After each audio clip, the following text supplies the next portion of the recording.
Halo semuanya, bagi Putu Reza di Project Review. Kita ngomongin handphone baru yang paling panas saat ini. Tidak lain tidak bukan, ini dia Poco F6. Panas banget, soal dari beberapa minggu yang lalu aura pertikaiannya itu kenceng banget di sosial media. Wah, rame dah pokoknya. Ceritanya ini handphone tuh pingin jadi flagship killer.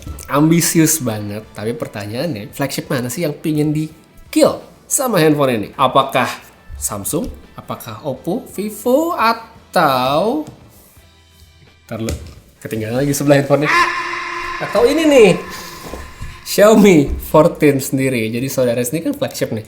Apa jangan-jangan ini yang pingin di-kill? Tapi gini. Soalnya untuk menjadi sebuah flagship killer, yang harus dipertimbangkan kan bukan cuma kenceng-kencengan doang. Banyak banget faktor yang bermain di situ, mulai dari desain, experience dari software, terus kamera dan lain-lain sebagainya. Jadi berapa banyak nih kira-kira aspek yang udah di cover sama si Poco F6? Emang bener jadi flagship killer atau sebenarnya ini hanya sebatas mid-range killer saja? Nah, kita bahas di video kali ini. So, Poco F6 udah pasti dia hadir dengan ekspektasi yang mirip-mirip sama Poco F5 ya. Tahun lalu, Poco F5 itu gila banget hype-nya ya. Yang cari banyak, yang beli banyak. Nah, hal itu sepertinya sangat mungkin keulang di handphone yang satu ini karena di atas kertas memang speknya oke banget. Tapi pertanyaannya, kelas handphone itu ada di mana gitu kan? Untuk itu jawabannya bakal saya kasih tahu di akhir video. Dan untuk sekarang kita bahas coba secara runut deh dari pengalaman saya pakai di handphone selama kurang lebih 2 minggu terakhir. Di handphone barunya ini, DNA atau racikannya Poco itu sebenarnya kelihatan masih sama, tipikalnya masih sama. Fokusnya performa.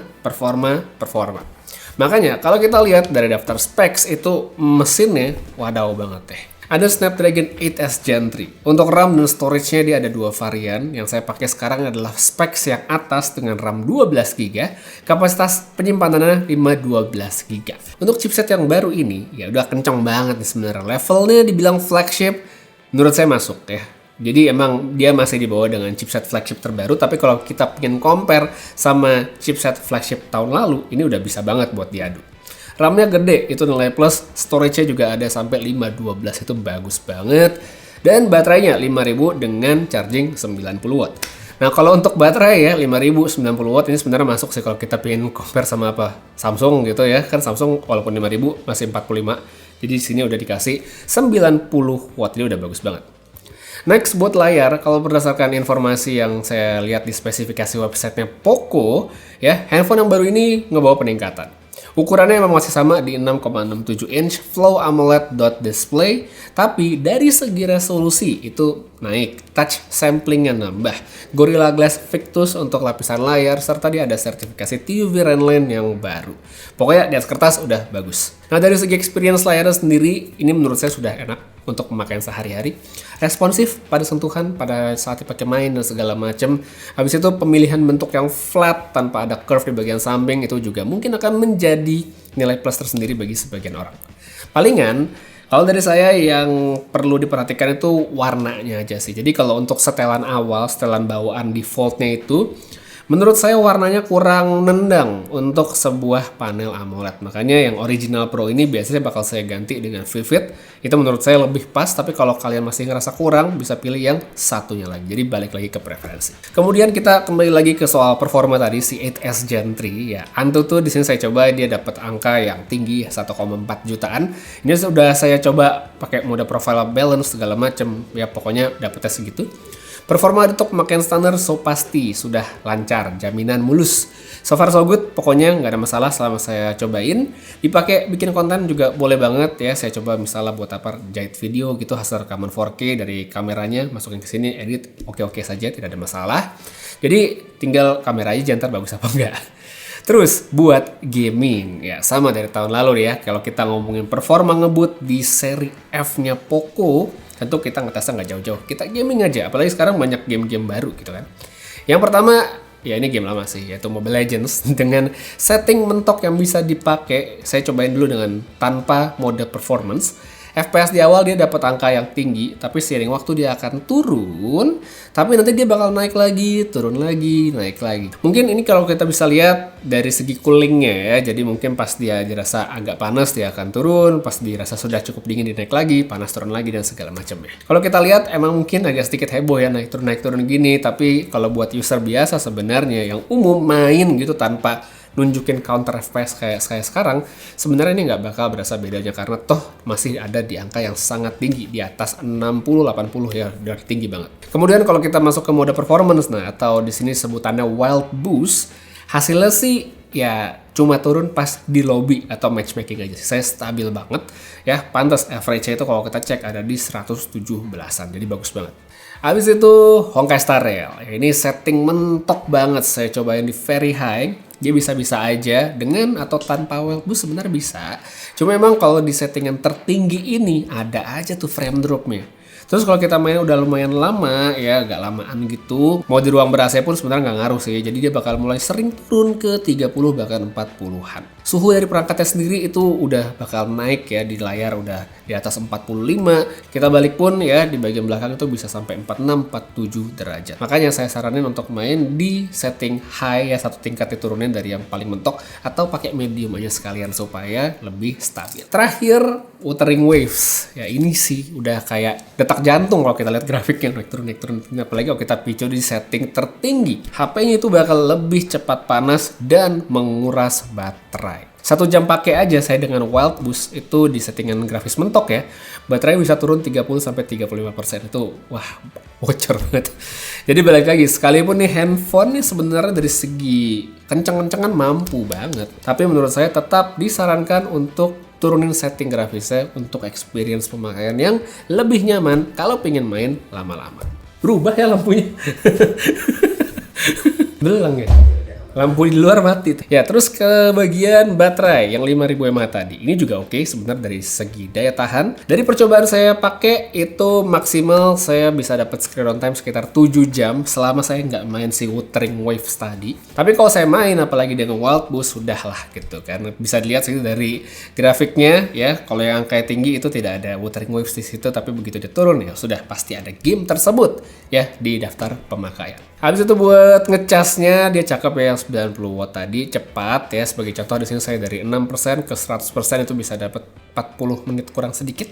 Tapi ini cuma akan bisa tercapai kalau settingan speed up charging dan boost charging di menu setting itu diaktifkan. Karena ini setting bawaannya nggak seperti gini ya, jadi mesti dinyalain supaya bisa aktif, dan ya mungkin nggak harus selalu ya, tapi kalau dibutuhkan ya bisa dipakai. Jadi kalau dari segi performa ya, saya udah omongin tadi udah bagus ya, udah kenceng banget dan emang sudah masuk ke ranah flagship. Mantap. Lanjut lagi, kita sekarang ke bagian bukan kamera, kita bahas software dulu. Ini juga menarik sekali nih. Jarang-jarang ya softwarenya itu dari sebuah handphone Poco atau mungkin Xiaomi gitu menjadi suatu topik yang bisa diperbincangkan. Nah di sini Poco udah pakai HyperOS ya. Poin yang menarik pertama itu sebenarnya dari fitur interconnectivity. Kalau ingat mungkin ada yang nonton sebelumnya di video review Xiaomi Pad ya, beberapa waktu yang lalu saya sebutkan di situ bahwa yang bisa interconnectivity dan connect ya, bisa berjalan fiturnya di tablet tersebut cuman Xiaomi 14 dan 14 Ultra ya yang flagship. Sekarang Poco yang ini sudah bisa juga ya. Jadi ya bisa gitu ya. Nah, salah satu keuntungannya kita bisa pakai si fitur itu Connect Screen Plus ya. Jadi layar handphonenya bisa kita munculkan ke tabletnya Xiaomi. Jadi bagus banget, tidak hanya handphone yang flagship mahal, flagship killernya juga bisa gitu di sini. Habis itu yang beda juga dari Poco sekarang, mereka punya fitur AI di gallery untuk mengedit hasil foto. Ya, ada 2 yang bisa di highlight sebenarnya. Yang pertama ada fitur namanya AI Expansion. Fungsinya itu adalah untuk expand, nambahin foto. Mungkin sebagian ada yang ingat kalau di Samsung mereka punya generative edit ya, Samsung Galaxy AI untuk ngisi bagian foto yang kosong kalau diputer-puter. Nah itu sebenarnya fungsinya mirip-mirip tapi berbeda. Nah saya bilang mirip karena ya itu memang hasilnya berbeda gitu ya. Kalau di Poco atau Xiaomi ya, ini kan udah ada juga di Xiaomi 14 atau di Poco X6 Pro juga ada. Nah, ini begitu kita aktifin si AI expansion, foto yang pingin kamu edit itu bakal langsung dipasang di tengah, terus dikelilingi dengan layer tambahan untuk nanti diisi sama AI. Ukuran ekspansinya juga bisa kita atur nih, besar mau kecil gitu ya. Jadi dari sini aja udah bisa dilihat tujuannya adalah untuk melebarkan, nambahin fotonya. Nah, kalau di Samsung, generative edit ini kan dipakai dalam tanda kutip sebenarnya dari demo-demonya dulu adalah buat ngebenerin foto yang miring ya. Jadi misalnya kita ada foto yang miring pengen dibenerin, ya itu bisa diisi. Nah, dari tampilan UI juga udah beda nih. Nah, di Samsung itu nggak ada atau belum ada sih ya. Kita gede kecilin fotonya terus diisi samping-sampingnya. Yang ada hanya slider untuk muter fotonya aja, dan saat diputar baru tuh kelihatan ada layer kosong yang nantinya bakal diisi oleh gambarnya AI. Jadi sampai sini kelihatan ya, fungsinya udah beda. Nah, dari hasil fitur AI yang ada di Poco ya gitu deh sebenarnya. Bisa sih, bisa, tapi masih perlu banyak perbaikan dan peningkatan ya. Pasti nanti akan lebih bagus di masa mendatang kalau memang diseriusin. Tapi yang sekarang menurut saya masih ada hit and miss-nya lah. Habis itu fitur satunya lagi sebenarnya standar, yaitu eraser ya, alias buat menghapus objek atau subjek gitu. Udah ada di handphone kayak Poco X6 Pro, udah ada di Xiaomi 14 juga gitu, makanya saya bilang nggak terlalu yang gimana banget. Hasilnya oke sebenarnya, meskipun ya lagi-lagi kadang masih kelihatan ada yang miss gitu, kayak beda sendiri hasilnya. Tapi balik lagi, namanya AI tentu akan sangat terbuka peluangnya untuk dibenerin dalam masa mendatang, karena tinggal ditambah software update sebenarnya beres. Nah, jadi yaitu dia soal software interconnectivity, bagus banget karena menambah varian handphone yang bisa connect ke tabletnya Xiaomi ya, kemarin Xiaomi Pad itu. Untuk AI yang edit foto juga sebenarnya sudah bagus ya, ada inisiatif dari Poco, tapi ya masih perlu ditingkatkan. Dan kita lanjut lagi aja ke bagian kamera, mumpung baru aja kita ngebahas foto gitu ya. Di bagian belakang ada dua kamera. Ada lensa utamanya yaitu 50 megapiksel dengan Sony IMX882 dan lensa ultrawide 8 megapiksel. Dari sensornya aja sebenarnya udah kelihatan nih kalau bukan kelas flagship ya, karena IMX882 itu sebelumnya sudah digunakan di Android lain pada kelas mid-range. Tapi balik lagi, Poco kan memang sepertinya memang bukan brand yang fokusnya ke bagian kamera gitu. Jadi kalau mau jadi flagship killer dari aspek kamera, menurut saya sih belum ya. Dari pilihan mode foto ya cukup lengkap, tapi emang nggak ada yang bisa di-highlight sendiri ya, soalnya emang pilihannya ya standar-standar aja seperti handphone Poco yang udah sempat saya coba sebelumnya. Untuk rekam video juga masih standar ya, dia memang bisa 4K di kamera belakang, tapi untuk kamera depannya masih 1080p aja, jadi ya itu dia, nggak flagship amat. Untuk hasil sendiri, kalau buat foto menurut saya nggak bisa dibilang jelek ya. Sebenarnya sih bisa dibilang ini peningkatan loh sebenarnya buat Poco. Soalnya buat dipakai foto-foto itu hasilnya sebenarnya oke gitu, bisa bagus juga. Detailnya itu lumayan kok ya, kayak di foto yang satu ini gitu. Detail-detail anyaman di samping-samping lampu itu masih kelihatan. Habis itu dari segi warna, pengolahan di sini menurut saya punya saturasi yang mungkin sedikit tinggi ya dari foto-fotonya. Kayak di sini ya bisa kita lihat dari warna merah di bangku atau hijau di daun itu sebenarnya lumayan naik daripada aslinya. Terus kalau kita bicara soal skin tone, ini juga lumayan kok oke gitu, cukup kelihatan natural kalau buat saya. Kadang emang masih bisa juga sih miss, tapi emang bukan yang gimana banget hasilnya, masih oke banget. Oh ya, masih dari foto yang sama, di sini kita juga bisa lihat dynamic range-nya ya. Kelihatan bagus loh di bagian belakang itu dynamic range-nya.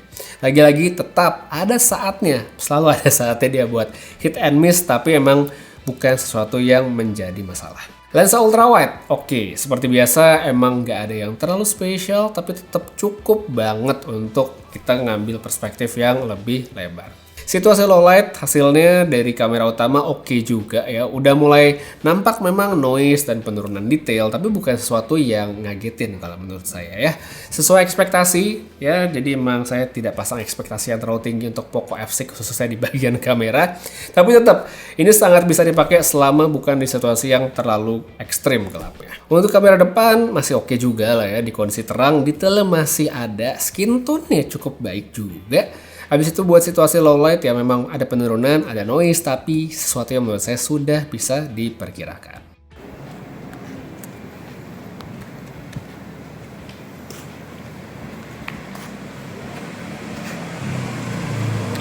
Oke, sekarang kita ngomongin untuk kamera belakang dari Poco F6. Resolusinya bisa sampai 4K ya, di outdoor siang hari. Ya bagus lah harusnya sebenarnya, untuk perekaman video cukup gitu ya hasilnya. Mungkin dari segi dynamic range aja kali yang agak perlu diperhatikan, tapi saya sih sebenarnya nggak ada masalah. Hasilnya bisa lihat sekarang, audio bisa denger. Nah juga dynamic range lagi. Ini matahari lagi agak ketutupan awan, jadi emang nggak terlalu yang gimana banget, tapi ya bisa ngasih gambaran lah sebenarnya untuk gimana hasil dari videonya. Habisnya kita pindah lagi ke bagian yang lain, untuk segmen yang lain. Pindah ke kamera depan, ini dia masih dari Poco F6. Dia di 1080p aja, sayangnya tidak ada resolusi 4K untuk kamera depan. Dynamic range-nya tidak sebagus kamera belakang ya, blown out sekali. Detail langitnya hilang di belakang. Ya, warna biru langitnya nah ini ada sedikit tipis-tipis doang. Tapi sisanya dia udah hilang banget, nggak kelihatan. Stabilisasi bisa langsung lihat kalau dipakai ngevlog sambil jalan seperti sekarang. Audio, skin tone ya, oke atau enggak. Ya namanya juga handphone yang tidak mengunggulkan kamera gitu, jadi ya sebenarnya bisa dimaklumi. So kita pindah aja deh ke low light untuk hasilnya yang lain-lain lagi. Sekarang kita testing ini kamera belakangnya Poco F6 di kondisi malam hari outdoor ya, di area mall aja ya, di 4K 30 fps seperti sekarang ya. Dia ada flare sedikit tuh ya, ada flare-nya, ada kunang-kunang. Seperti ini. Kalau yang dilihat di layar handphone sih no problem ya kalau dalam kondisi seperti sekarang ya. Ya ini memang low light tapi mungkin tidak terlalu gelap. Ini kalau ke daun-daunan, terus sana ke arah lampu parkiran. Terus lanjut lagi sekarang ini untuk kamera depannya, dia di 1080 aja. Nggak ada opsi 4K untuk kamera depan dari Poco F6. Audio bisa langsung didengar, stabilisasi segala macam kalau sambil jalan. Hasilnya seperti sekarang ya. Nanti kita cobain lagi deh di tempat yang lain, mungkin dalam rumah kayak dalam studio yang lebih terkontrol untuk dari segi pencahayaan low light ya. Ya, seperti yang saya bilang, kita balik dulu ke studio untuk pengambilan video untuk tes di tempat low light yang lebih terkontrol. Ini dia untuk kamera belakang dari Poco F6. Sebenarnya nggak bisa bilang jelek ya, ini sebenarnya masih bagus di kondisi seperti sekarang. Itu ada lampu di situ dengan di sana ya. Ya dibilang gelap banget sebenarnya juga enggak sih, tapi cukup low light dan bisa lihat sini detail dari legonya masih ketangkap dengan baik ya, titik-titiknya tuh masih oke, kita boxnya juga masih oke.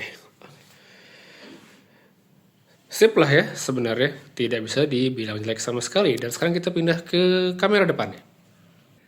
Dan ini dia untuk kamera depan dari Poco F6 ya. Perekamannya sayangnya belum bisa resolusi 4K seperti kamera utama. Habis itu dari segi warna juga beda ya. Warna kuningnya kan bandingin sama yang tadi beda banget. Terus untuk low light sekarang ya noise-nya lumayan nih, kelihatannya tembok saya warna abu-abu ya. Apalagi yang situ yang lebih gelap kelihatan sekali noise-nya.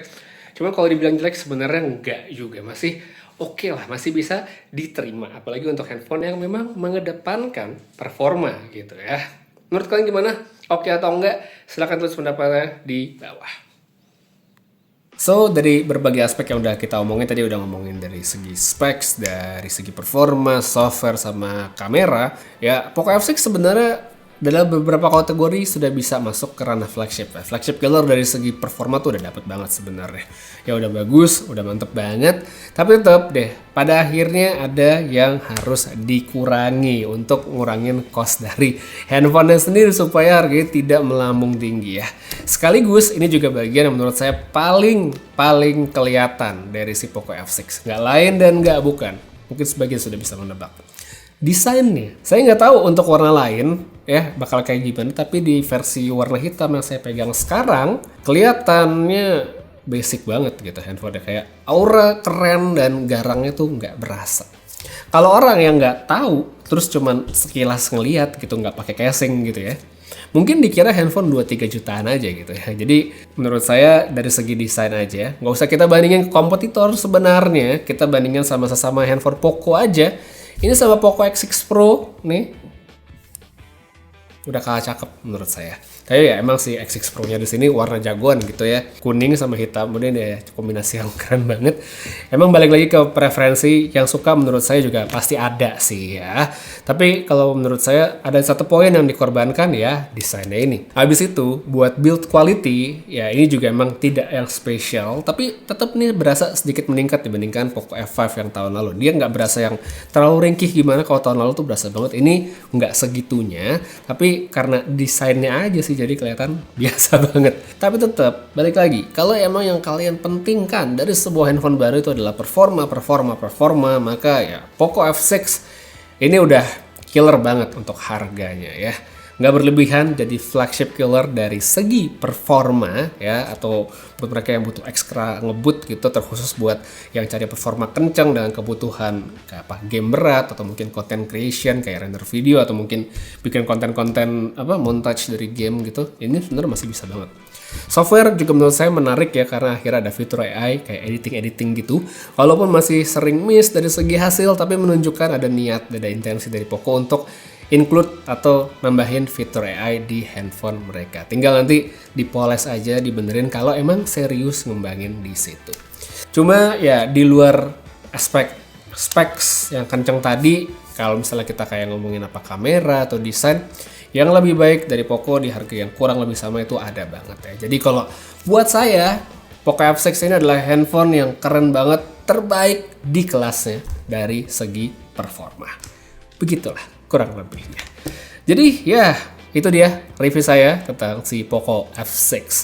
Gimana menurut kalian untuk handphone barunya Poco? Apakah bakal nge-hype juga seperti Poco F5 atau kalian punya pendapat sendiri? Coba tulisan aja di kolom komentar di bawah, oke atau enggak nih handphone barunya. Putra saya pamit, sampai ketemu lagi di video berikutnya, dan seperti biasa, have a nice day.